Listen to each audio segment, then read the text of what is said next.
In this case, we will see what the judge says about how to properly plead or write a complaint. We did a video like this maybe a week ago. But the reason I want to show this again is it gives us a little different flavor for how this judge wants to see things. So this is a case brought by a pro se person. And as in the last video where we had this, they request that they not be forced to pay a filing fee. It's about, $400 or so.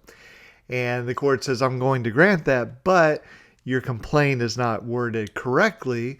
And probably that's just because you haven't done this before and are not a lawyer. So let's look and see what we've got.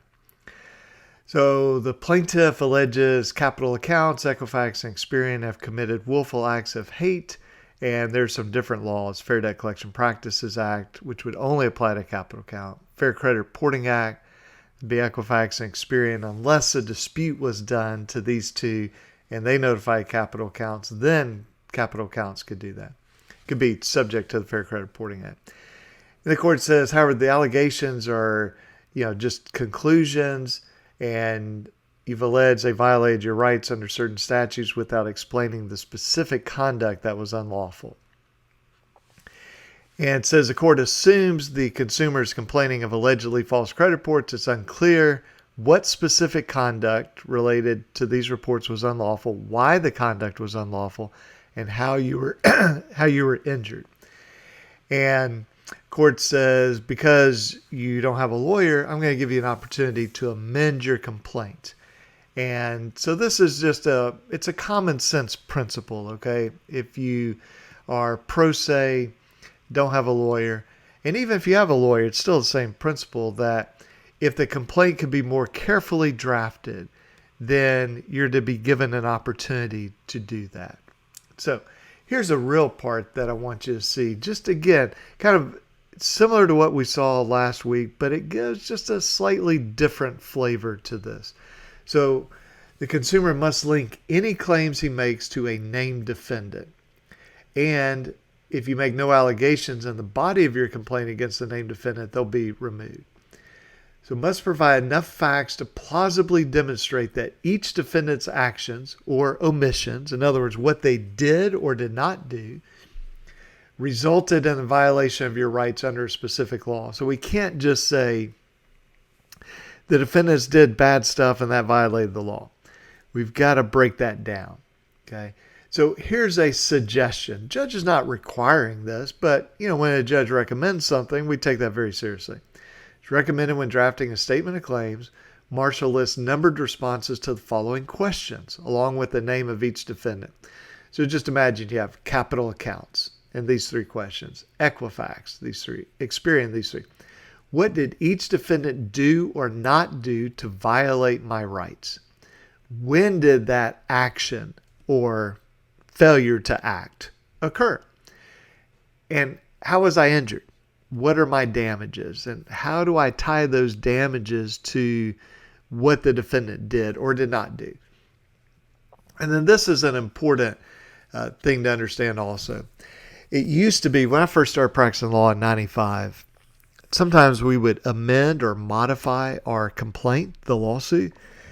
And let's say the original complaint was 10 pages long. The amendment might be 2 pages and just say, you know what, we're adding the following paragraphs and this one theory or cause of action. But you had to really put the amended complaint with the original complaint to get the full story. Well, federal judges do not like that. Even state court judges do not like that. So it's better to have an all-in-one document. Now, this judge is saying that you have to do it that way. Okay. Marshall may not refer to or incorporate by reference his previous complaint. The court will not look back to the facts alleged in the original complaint once the amended complaint is filed. So it's only considering the facts in the amended complaint. And here's a decision from 7 years ago, the 11th Circuit. So the 11th Circuit is Georgia, where this case is from, Alabama, where I practice, and Florida. The filing of an amended pleading renders the previous pleading a legal nullity. So here's where this comes up. You sue Equifax. They file a motion to dismiss.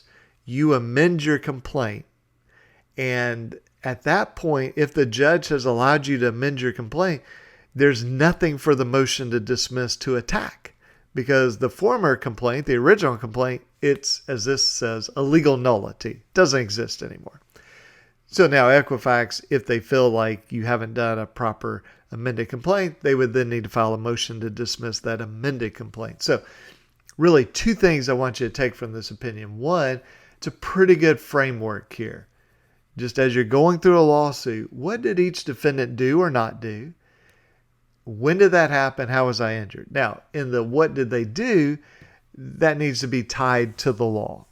Okay, so they violated the Fair Credit Reporting Act. They violated the Fair Debt Collection Practices Act, whatever it is. And then just to remember, and I think most judges feel this way, and it just makes it easier. Like, don't refer back to a previous complaint. Make each amended complaint that you file stand on its own. It's a complete document.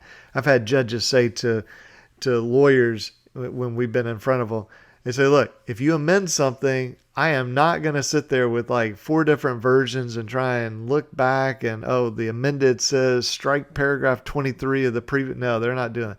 They want it all in one place. That's what they're looking for. So that is a really good piece of advice here, and actually a requirement from this judge. And so I hope that this was helpful to you, and I'll talk to you guys soon. Thanks. Bye.